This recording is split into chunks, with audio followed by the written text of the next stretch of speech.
Boa noite, irmãs. Boa noite, irmãos. Uma grande alegria para mim estar aqui com vocês nessa noite. Ainda pude trazer a Sandra. Nessa semana nós tivemos a notícia de que ela venceu o seu pior inimigo, um tal bacilo de Koch, que é o bacilo da tuberculose. Está vencido este inimigo. Agora nós temos a expectativa de uma prótese no quadril para solucionar de vez os problemas de mobilidade da nossa querida esposa e completamente saudosa de vocês.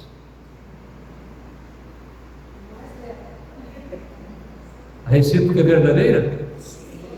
A recíproca é verdadeira. Muito bem.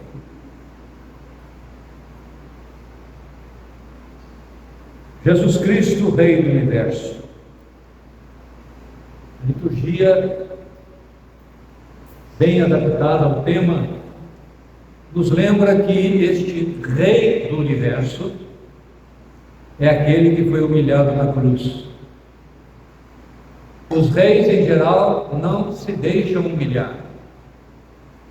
Sabemos que os governantes empinam seus narizes e acham que são os donos do mundo. Mas o Rei de todos os reis, o Senhor de todos os senhores, inclinou a sua fronte numa cruz e o Pai o tornou Rei do Universo. Seja louvado nosso Senhor, Rei do Universo. Amém. Meus queridos irmãos, vivemos tempos perigosos para a fé cristã, perigosos para o testemunho cristão, porque vamos aos poucos nos acostumando com a Bíblia, nos acostumando com o Evangelho, com a pregação, nos acostumando com a mensagem de Deus. E quando nós nos acostumamos, ela já não exerce sobre nós o efeito verdadeiro que interessa ao Espírito Santo. Hoje eu quero lembrar a todos e a mim mesmo algumas coisas importantes da nossa condição humana. Em Gênesis 6:5, viu o Senhor que a maldade do homem se havia multiplicado na terra e que era continuamente mal todo o desígnio do seu coração. Essa é uma declaração antiga de que o ser humano é pecador.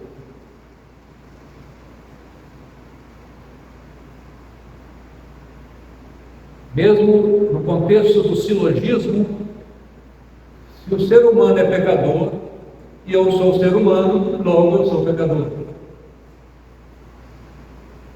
Jeremias 17:9, enganoso é o coração e desesperadamente corrupto.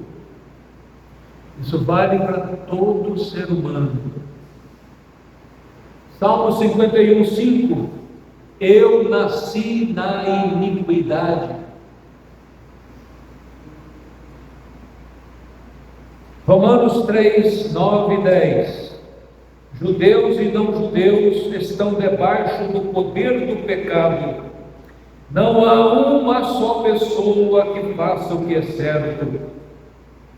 E 12, não há ninguém que faça o bem, nenhuma sequer. Isso vale para mim e vale para você. Romanos 3:23, todos pecaram e estão afastados da presença de Deus. Essa declaração paulina, ela é uma condenação categórica de todo pecador. Todo pecador está condenado. a menos que a pessoa não seja pecadora. Mas estamos vendo até agora que, pelas Escrituras, ninguém escapa de ser pecador. Efésios 3:1: Ele lhes deu vida, estando vocês mortos em seus delitos e pecados.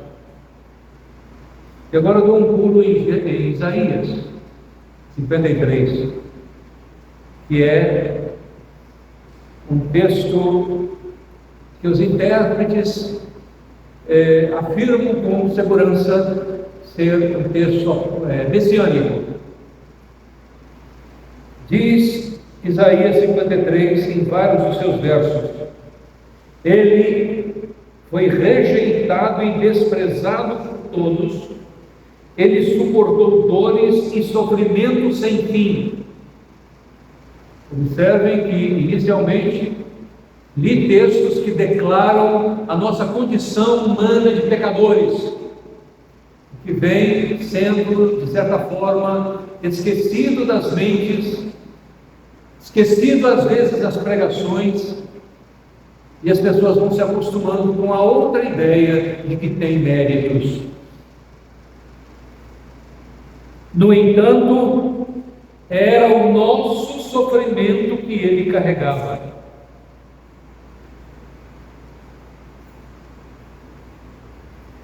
Porém, ele estava sofrendo por causa dos nossos pecados.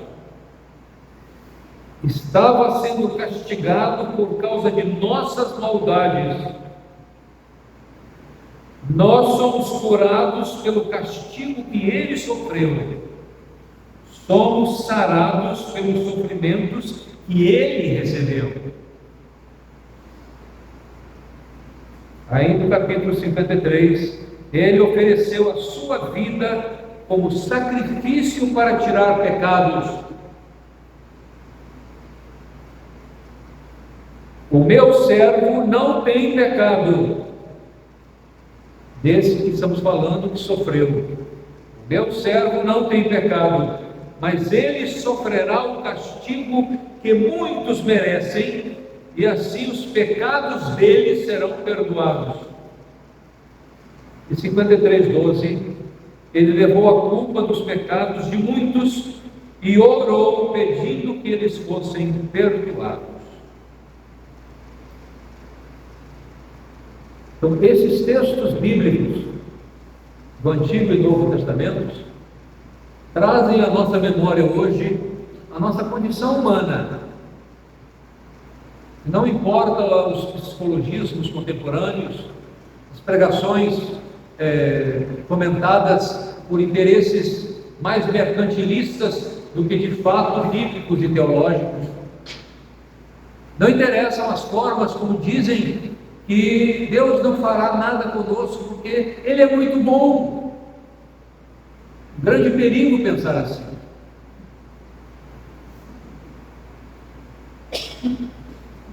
Quero ler agora para vocês o texto que eu escolhi para hoje. Sai um pouco do calendário litúrgico. Nós falamos daquele que, sendo rei, morreu numa cruz por nossa causa, se humilhou por nossa causa, para que nós nos tornássemos irmãos dele, portanto herdeiros do seu reino. Capítulo 19 do Evangelho de Lucas, 1 a 10. Para essa leitura eu peço a vocês que fiquem de pé.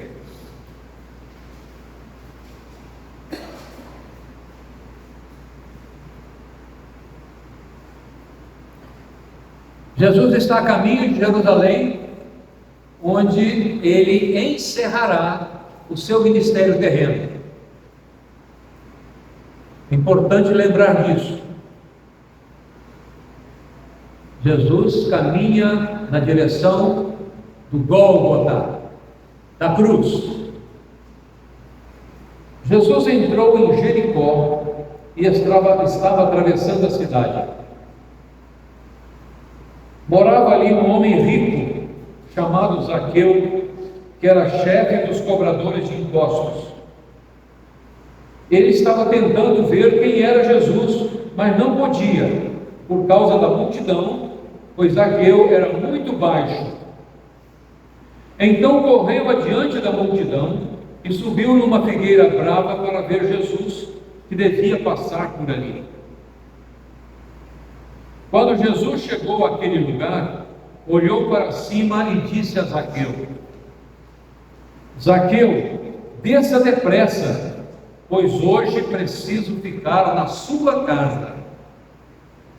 Zaqueu desceu depressa e o recebeu na sua casa com muita alegria. Todos os que viram isso começaram a resmungar: esse homem foi se hospedar na casa de um pecador. Zaqueu se levantou e disse ao Senhor: escute, Senhor, eu vou dar a metade dos meus bens aos pobres, e se roubei alguém, vou devolver 4 vezes mais. Então Jesus disse: hoje a salvação entrou nesta casa, pois este homem também é descendente de Abraão, porque o Filho do Homem veio buscar e salvar quem está perdido. Palavra do Senhor. Amém. Pode assentar-se, irmãos e irmãs.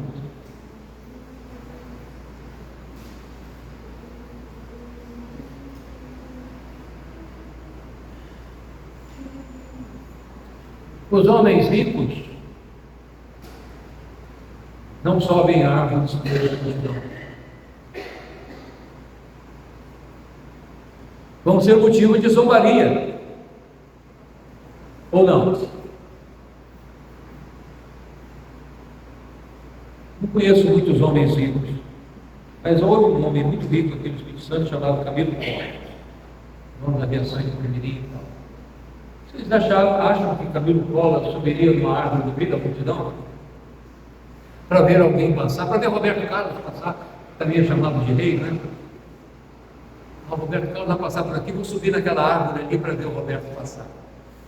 Não faria isso nunca. Os homens ricos não fazem isso. Imagine um homem que era odiado pelo povo.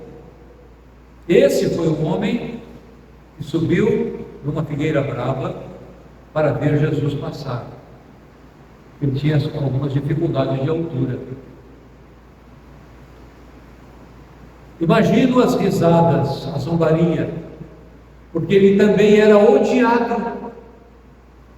Quero que vocês entendam que eu estou repetindo coisas que vocês conhecem muito bem, mas é para entender o sentido do tema que trouxe hoje para vocês, as consequências do perdão. Zaqueu era odiado porque ele roubava do povo. Ele era cobrador de impostos para o Império Romano, que era o império que dominava a Palestina na época de Jesus, antes e também depois. Imagine um cobrador de impostos que obrigava o povo simples judeu a pagar impostos para aquele que estava dominando a sua terra. Então Zaqueu era odiado e ainda era o chefe dos cobradores de impostos, pois esse homem estava interessado em Jesus. Por isso que ele corre, sobe numa figueira, porque Jesus passaria por ali, e ele então poderia ver Jesus. E qual não foi a sua grande surpresa? Porque Jesus, ao chegar ali, olha para cima, chama-o pelo nome, manda que ele desça depressa, pois ele, Jesus, precisava ficar hospedado na sua casa. Vocês podem imaginar que não era Jesus sozinho. Jesus tinha os seus discípulos comuns, constantes, que esses não tinham como largá-lo. Devem ter ido 13 pessoas para a casa de Zaqueu naquele dia, no mínimo. Meus queridos irmãos, inapelavelmente todo ser humano, por causa do pecado, está perdido, mas nem todos reconhecem essa condição humana. Os que se reconhecem perdidos querem ser achados. Todos nós já tivemos alguma oportunidade de nos sentir perdidos em algum lugar. É a pessoa amiga que de repente some da nossa vista. É um trajeto que fizemos e que não reconhecemos certamente onde estamos. E aí começamos a ficar ansiosos, perguntamos a um, perguntamos ao outro. E quando nós nos encontramos, é uma alegria, um alívio para nós. Acredito que vocês já se sentiram perdidos nesse sentido. Eu já estive perdido várias vezes. Eu tenho um filho que era mestre em se fazer perdido e que nos dava sustos periódicos. É o Marcelo, meu filho Marcelo.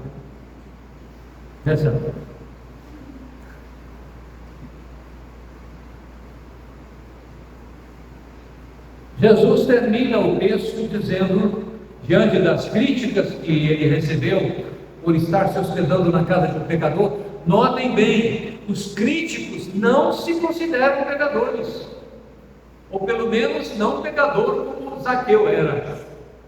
Geralmente os críticos de Jesus se consideravam pessoas muito sadias, muito santas. Lembram do fariseu orando no templo? Graças te dou, Pai, porque eu não sou como os outros homens. Eu dou o dízimo da hortelã, do cominho, eu faço isso, eu faço aquilo, eu sou muito bom, Pai. Não sou igual aquele publicano que está ali, que é pecador. Geralmente os críticos de Jesus se consideravam pessoas sãs, sadias, honestas, limpas, não pecadores. E são os críticos mais violentos. Aqui, diante da crítica deles, Jesus responde: o Filho do Homem veio buscar e salvar quem está perdido. Portanto, há um destinatário específico para a vinda de Jesus: pecador perdido. Os que se reconhecem perdidos querem ser achados, querem ser salvos, querem ter vida, precisam rigorosamente de ser perdoados, pois essa é a condição, pois não podem pagar pelos seus próprios pecados, mesmo que morram na cadeia. A pessoa, quando fica preso um determinado tempo e sai livre, ele diz: olha, já paguei a minha dívida. Falam assim?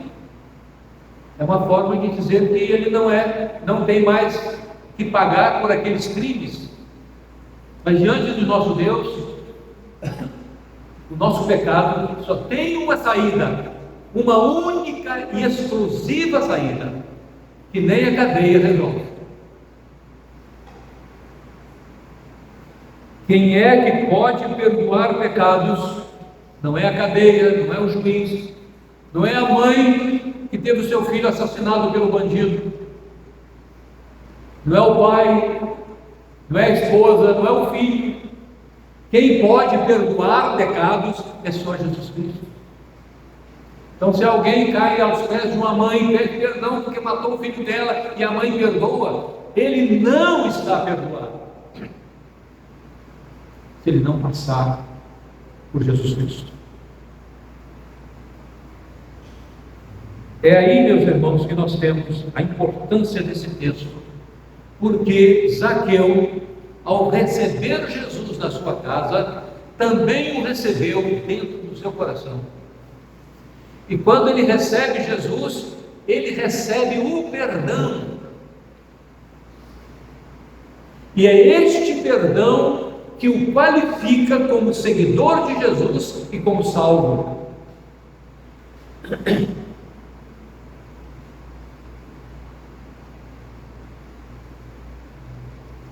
E é exatamente o perdão que as pessoas não têm dado mais importância na sociedade que nós vivemos. Nós estamos nos esquecendo do valor, da importância do perdão de Deus.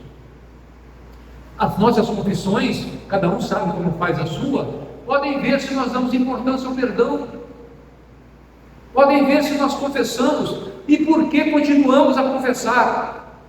Nós continuamos a confessar as mesmas culpas porque nós não apresentamos as consequências do perdão na nossa vida.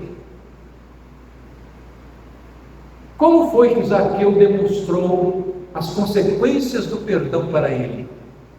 Ele se encheu de uma tal alegria que um bandido como ele era, um facínora, um ladrão miserável, porque ele tirava o mínimo dos pobres para dar para o Império Romano e ainda tirava mais do que o Império exigia para poder embolsar. Por isso é que ele era rico. Pois este homem, diante do perdão que recebeu de Jesus Cristo, se encheu de uma tal alegria que declarou imediatamente: Senhor, eu vou dar aos pobres a metade dos meus bens. Consequência do perdão. Não, mas ele era ladrão mesmo.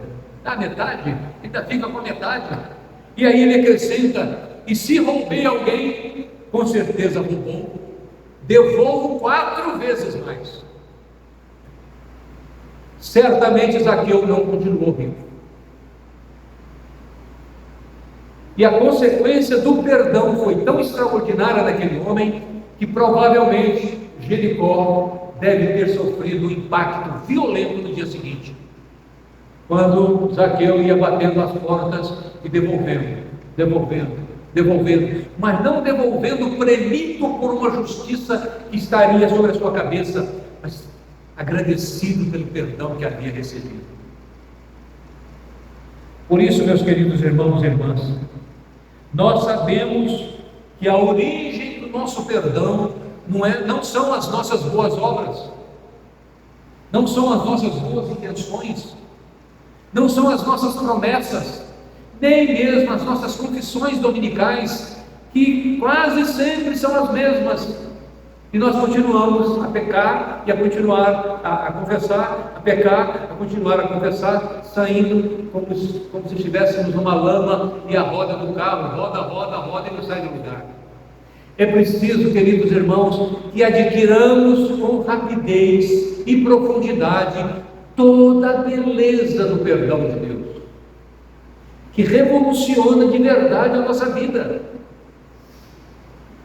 revoluciona a sociedade em que estamos, revoluciona primeiro a nossa família, as pessoas mais próximas de nós, revoluciona o nosso grupo social, revoluciona a nossa área profissional, revoluciona a sociedade, porque as pessoas perdoadas são tomadas de uma tal alegria que nada é mais importante do que o perdão que receberam.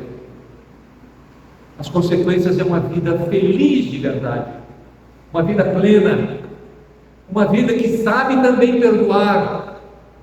E nós oramos assim: perdoa as nossas dívidas, assim. Então é uma cadeia belíssima, em que à medida em que eu recebo o perdão de Deus, o meu próximo passa a não ser meu devedor, porque o meu próximo eu posso perdoar sem que ele se arrependa, mas Deus não, porque se não houver arrependimento, não existe outra vida. Eu vim buscar e salvar quem está perdido, mas o perdido precisa se arrepender, senão não há mudança. Ele continua rejeitando, se opondo a Deus, sendo inimigo de Deus. Não vale nada a cruz para ele, o sacrifício de Jesus foi inútil para ele. É o arrependimento que traz ao coração humano essa beleza extraordinária do perdão. E o perdão nós conseguimos por meio daquele que pagou no nosso lugar, porque eu não posso pagar pelos meus pecados, assim como você também não pode, ninguém pode.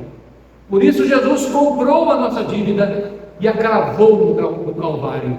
Então, irmãos e irmãs, pensemos na beleza do perdão e no custo extraordinário que este perdão teve, para que demonstremos os frutos, as consequências do perdão na nossa vida, diariamente, dentro da igreja, dentro do nosso lar, na sociedade próxima, na sociedade mais ampla em que vivemos, e nós experimentaremos então a grande alegria da salvação.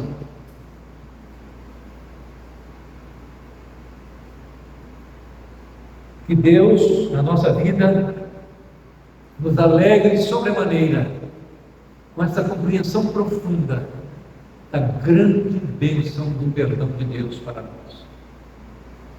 Você já foi perdoado? Já foi perdoado? A sua e a minha vida já demonstram as consequências desse perdão? De verdade, do falar, do pensar, do agir diário, na forma de trabalhar, na forma de estudar, na forma de relacionar-se. O perdão de Deus age na nossa vida nessas áreas. Deus seja louvado se agir assim, porque assim a igreja faz o seu papel no mundo de intermediar essa mensagem, para que as pessoas que estão perdidas neste mundo tenham a felicidade de encontrar o perdão de Jesus Cristo, porque Ele veio buscar e salvar quem está perdido. O Senhor nos abençoe. Amém.